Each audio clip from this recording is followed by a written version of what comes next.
नमस्कार फ्रेंड्स, आपकी भारी डिमांड वही कि सर सिंगल आंसर कराइए, सर इंग्लिश में कराइए। तो आपकी डिमांड के हिसाब से मैंने कैटेगराइज आप कर दिया है इसको नवोदय विद्यालय और राजस्थान के बीच में।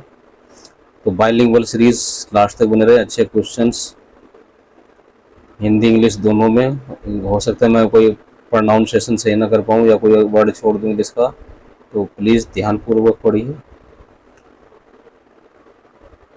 क्योंकि कई बार ये होता है ना कि इंग्लिश के कुछ वर्ड ऐसे आते हैं जो उच्चारण करने में प्रॉब्लम आती है। इसमें शर्माने वाली कोई बात नहीं है, इंसान को अपनी गलती माननी चाहिए, कमी माननी चाहिए, जहाँ सुधार की संभव हो सुधार करना चाहिए। आप लोगों में से बहुत सारे लोग पूछते हैं कि सर इसका टेलीग्राम पे डालिए, नहीं डालेंगे टेलीग्राम पे। आप लोगों की आदत खराब नहीं करनी, कॉपी कलम लेकर बैठिए, उससे होगा आप पढ़ेंगे लिखेंगे जल्दी, मेमोरी में फीड होगा आपकी, और एक खुद के नोट्स बन जाएंगे। कितना मोबाइल में पीडीएफ डाउनलोड करके रखोगे, आंखें खराब हो जाती हैं ज़्यादा स्क्रीन पर रहने से। तो इसलिए मेरी सलाह है और कार्य यही है कि आप लोगों को थोड़ा सा मोबाइल स्क्रीन से भी बचा कर रखे जाए। एक वीडियो बनाएंगे मोबाइल के बारे में भी, तो कॉपी कलम लेके बैठा करिए। आप लोग रिवर्स करके देख सकते हैं, वीडियो को 2 बार 3 बार देखिए, समझ में आ ही जाएगा। शुरुआत करते हैं। College library comes under which category? महाविद्यालय पुस्तकालय की श्रेणी में आता है। महाविद्यालय पुस्तकालय आप लोगों को पता ही है कि शैक्षणिक पुस्तकालय की श्रेणी में आता है। शैक्षणिक पुस्तकालय हमारे 3 प्रकार के होते हैं, स्कूल लाइब्रेरी, कॉलेज लाइब्रेरी और यूनिवर्सिटी लाइब्रेरी। और किस टाइप के पुस्तकालय? ऐसे पुस्तकालय हैं जो महाविद्यालय, विश्वविद्यालय, अन्य शिक्षण संस्थाओं के एक अभिन्न अंग होते हैं तथा अपने छात्रों और संकायों की जरूरत पूरा करने के लिए कार्य करते हैं। अगला क्वेश्चन है, किस प्रकार के पुस्तकालयों का उद्देश्य उपयोगकर्ताओं की अकादमिक और शोध संबंधी जरूरतों को बढ़ावा देना होता है? तो ये होता है हमारा कॉलेज लाइब्रेरी का नहीं होता है फ्रेंड्स, यूनिवर्सिटी लाइब्रेरी में होती है शोध। अकादमिक आवश्यकता पूरी होती तो कॉलेज लाइब्रेरी होती, तो डी ऑप्शन ठीक है। और स्कूल लाइब्रेरी में हम क्या करते हैं, तो रीडिंग हैबिट डेवलप करते हैं स्टूडेंट्स, बच्चों की। Which 3 universities library were started is in 1987?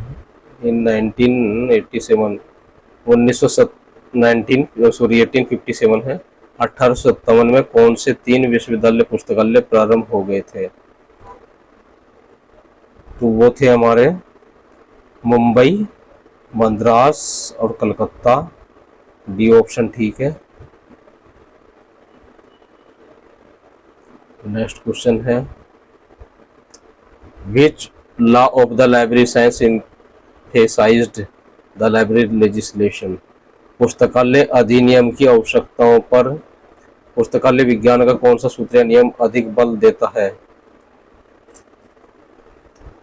तो वो बल देता है हमारा सेकंड लॉ।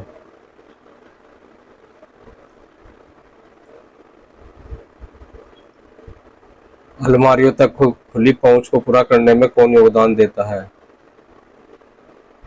खुली पहुंच को तीसरा कानून योगदान देता है।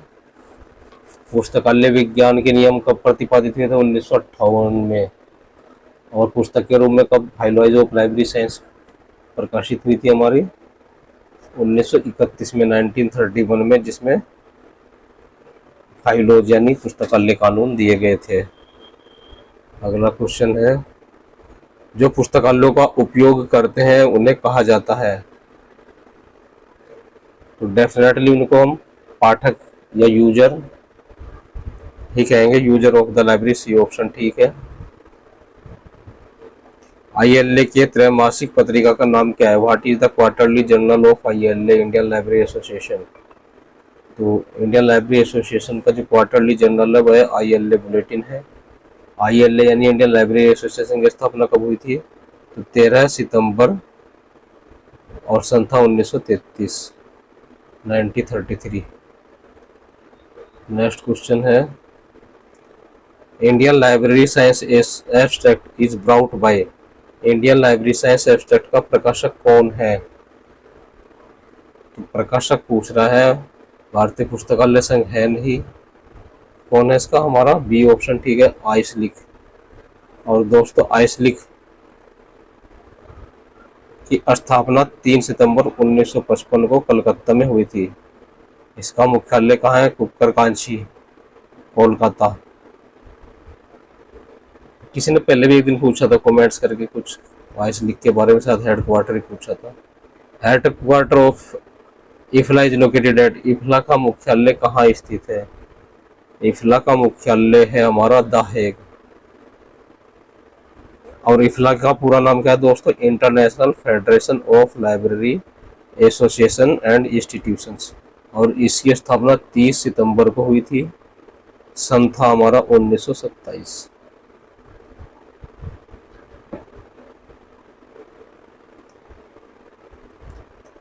What is the main objective of Raja Ram Mohan Roy library foundation? Raja Ram Mohan Roy library foundation पुस्तकालय प्रतिष्ठान का मुख्य उद्देश्य क्या है? तो ये तो आप लोग अच्छी तरीके से जानते होंगे। सार्वजनिक पुस्तकालय सेवाओं को उन्नत करना इस संस्थान का मुख्य कार्य है।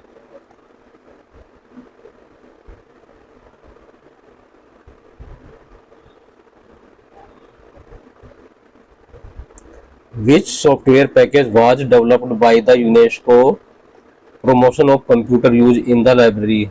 यूनेस्को के द्वारा कौन सा सॉफ्टवेयर पैकेज ग्रंथालय निर्माण पैकेज का निर्माण ग्रंथालयों में कंप्यूटर के अनुप्रयोग को बढ़ावा देने के लिए सृजित किया था? स्टार्टिंग में सब एक किया था CDS-ICS और CDS-ICS पहली बार कब आया था? तो ये 1985 में हुआ था। CDS-ICS की फुल फॉर्म आप कमेंट सेक्शन में बता सकते हैं। Integrated set of information system, CDS का आप बताएंगे। CD कॉम्पैक्ट डिस्क नहीं है, ये भी बता देता हूँ मैं। The term evaluation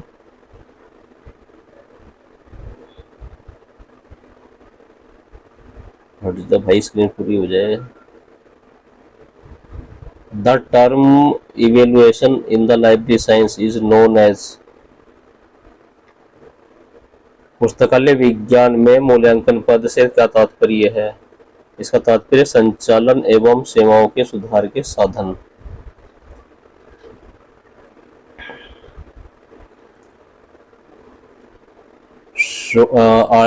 article published in research journal और शोध पत्रिका में प्रकाशित लेख कैसे होते हैं? तो ये होते हैं हमारे प्राइमरी सोर्स, प्राथमिक स्रोत होते हैं। नेक्स्ट क्वेश्चन है, पेटेंट्स आर रिगार्डेड एज।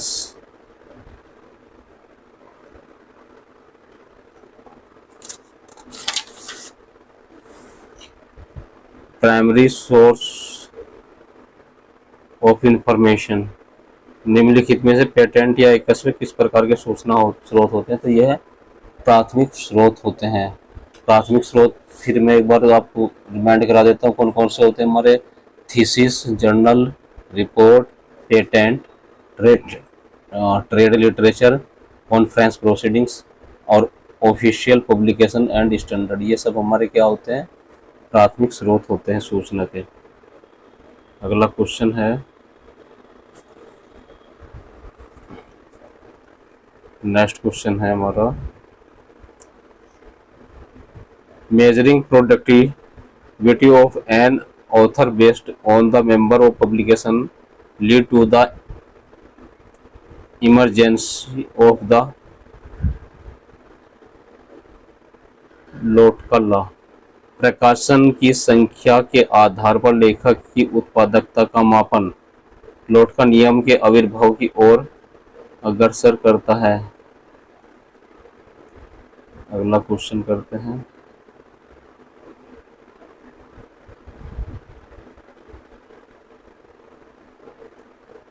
थोड़ा बड़ा किया जाए इसको हल्का सा। Model library act drafted by the doctor Ranganathan was presented in all Asia Education Conference in the year 1930। Doctor Ranganathan ने मॉडल पब्लिक लाइब्रेरी एक्ट को ऑल एशिया एजुकेशन कॉन्फ्रेंस में कब प्रस्तुत किया था? तो वो किया था 1930 में, और 1957 तथा 72 में इसको संशोधित किया गया। यह सम्मेलन कहाँ हुआ था? 26 से 30 सितंबर 1930 में बनारस में आयोजित हुआ था, है ना।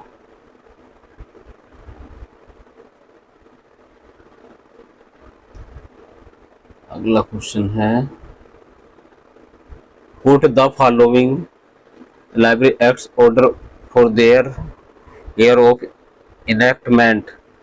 Waste Bengal library act, Gujarat library act, Karnataka public library act and Madras public library act. निम्नलिखित सार्वजनिक ग्रंथालय अधिनियमों को उनके उत्पत्ति क्रम में रखें।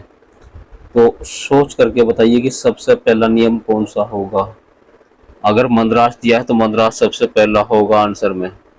तो चौथा ऑप्शन जो ये दिया है ये सबसे पहला आना चाहिए, वो आंसर सही होगा। तो बन गया आपका आंसर बिल्कुल। बी भी कट गया, डी भी कट गया, सी भी कट गया। ऑप्शन कौन सा बचा है हमारा?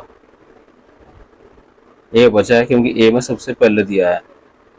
बाकी याद हो या ना हो, एक से हमारा बन गया है। ऐसे भी एनालिसिस करके थोड़ा सा आप दिमाग पे प्रेशर देकर क्वेश्चंस का आंसर सही कर सकते हैं, है ना फ्रेंड्स। चलिए बात करते हैं मद्रास लाइब्रेरी एक्ट कब बना था हमारा? 1948 में, कर्नाटक 1965, वेस्ट बंगाल 1979 और गुजरात पब्लिक लाइब्रेरी एक्ट 2001। तो गुजरात का भी अगर याद हो तो हम ले सकते हैं कि गुजरात का सबसे बाद में बना था, तो वो ऑप्शन ठीक है जिसमें दो सबसे बाद में, तो वो आंसर ए ऑप्शन वाला ठीक है। नेक्स्ट क्वेश्चन है, in which year was the Indian copyright act implemented. भारत में कॉपीराइट अधिनियम किस वर्ष लागू किया गया था? तो ये लागू किया गया था हमारा 1957 ईस्वी में। बना था कब? 1957 में हमारा लागू हुआ था। जनवरी 1958 को लागू हुआ। 57 है कहीं, तो आंसर तो 57 ही होगा, क्योंकि 57 में बन चुका था। 57 के नाम से ये फेमस है। अच्छा, इसमें कभी कभी आ जाता है कि उसमें कौन कौन सी चीज़ें शामिल हैं। तो कॉपीराइट में हमें पुस्तकें, संगीत, पेंटिंग, मूर्तिकला, फिल्म, कंप्यूटर प्रोग्राम, डेटाबेस, विज्ञापन के मानचित्र, तकनीकी मानचित्र, ये सब उसके बौद्धिक संपदा अधिकार का भाग होते हैं।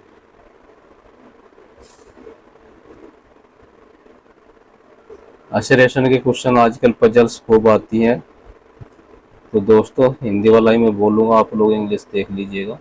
बौद्धिक संपदा अधिकारों के द्वारा प्रदत्त सर्वाधिकार सामान्यतः तीसरे पक्ष की ओर अंतरित या लाइसेंस किए जा सकते हैं। कारण है या तर्क है इसका, सृजक अपने बौद्धिक उत्पादक से धन कमा सकते हैं। बिल्कुल धन को तो कमाता है आदमी अपनी बौद्धिक संपदा पर। फिर पहला भी देखें, बौद्धिक संपदा अधिकार सर्वाधिकार सामान्यतः तीसरे पक्ष को लाइसेंस किए जाते हैं, गवर्नमेंट के द्वारा किए जाते हैं। तो तीसरा पक्ष क्या हमारा? गवर्नमेंट है। ऑप्शन ठीक है, ए और दोनों सही है, तो सी ऑप्शन ठीक हो गया है हमारा।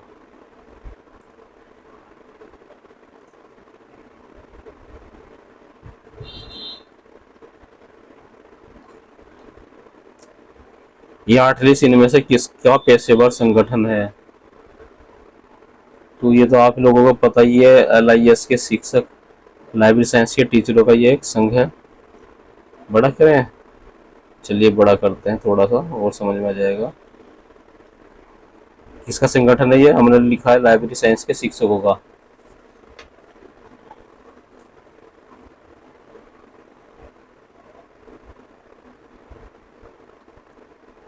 इसका पूरा नाम बता सकते हैं?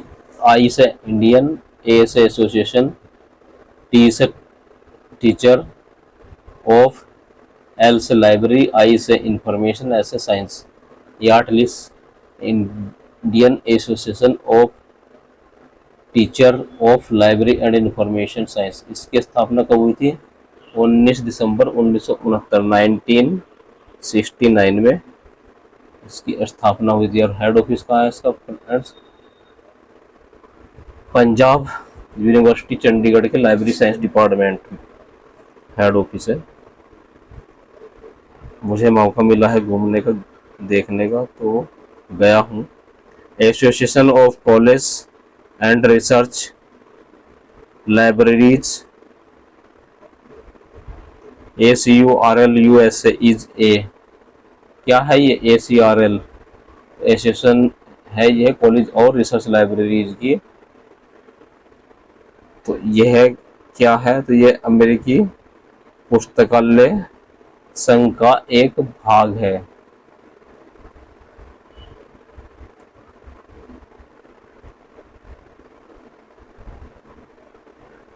उन्नीस सौ 40 में स्थापित हुआ था। According to the 5th law of library science, library is a growing organism. B option. पुस्तकालय विज्ञान के 5वें सूत्र के अनुसार पुस्तकालय एक वर्धनशील संस्थान, संगठन, कुछ भी कह लीजिए, हिंदी में ऑर्गेनिज्म ही कहेंगे। जीव है, एक बढ़ता रहता है, जैसे प्राणी बढ़ते हैं, जीव बढ़ते हैं। Which law of the library science state that information is the basic input to human growth and development. ग्रंथालय विज्ञान का कौन सा सूत्र भाषित करता है कि मानव वृद्धि एवं विकास के लिए सूचना एक मूलभूत निवेश है, इनपुट है एक तरह का? तो इसका आंसर है हमारा बी ऑप्शन, ठीक है, थर्ड लॉ।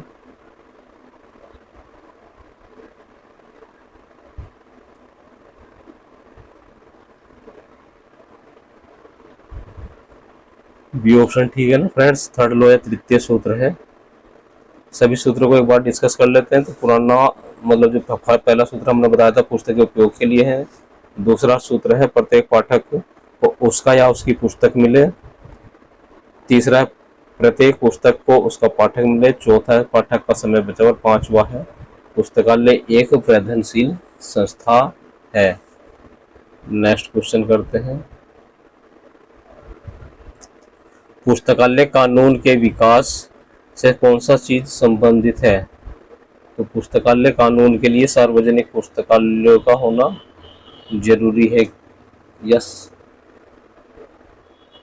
पुस्तकालय कानून किसके विकास से संबंधित होते हैं? तो पब्लिक लाइब्रेरी के डेवलपमेंट से रिलेटेड होते हैं, हमारे जो लाइब्रेरी लेजिस्लेशन होते हैं। अच्छा, एक चीज और डिस्कस करते हैं। यूनेस्को ने एक अपना घोषणा पत्र सार्वजनिक पुस्तकालयों के बारे में निकाला था, तो कब था? तो वह 1972। क्वेश्चन बनता है, ये इम्पोर्टेंट नहीं है लेकिन आ सकता है। Khuda Bakhsh oriental public library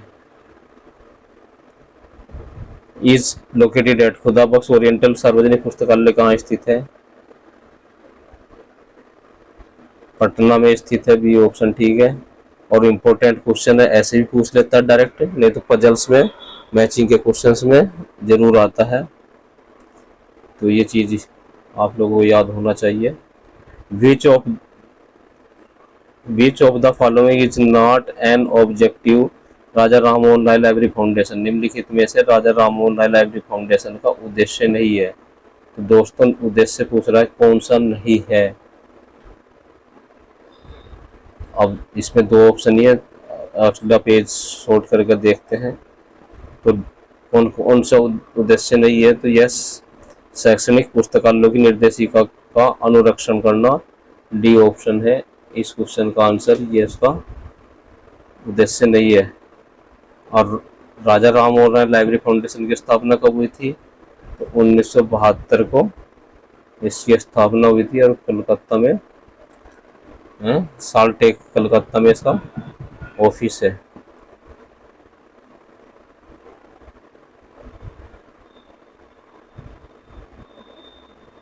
अगला क्वेश्चन है, Raja Ram Mohan Roy national agency for ISBN कहाँ स्थित है? Raja Ram Mohan Roy agency for ISBN Raja Ram Mohan Roy library foundation का एक पार्ट है जो ISBN देते हैं हम पुस्तकों को, वो ये एजेंसी है। और इसका अभी जो ऑफिस है वह है हमारा सी ऑप्शन, ठीक है, दिल्ली।